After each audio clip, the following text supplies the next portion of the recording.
โอเคเสียงสุดท้ายแล้วนะเป็นช็อตแล้วกันโอเคบอกจะสุดท้ายเสียงอะไรนะ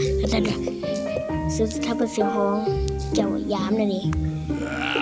เสียงก็จะเป็นแบบนี้เสียงเมื่อกี้นี่เสียงเป็นอย่างนี้นะก็ฝากกดไลค์กดติดตามด้วยคลิปนี้ก็จบไว้เพียงเท่านี้บ๊ายบาย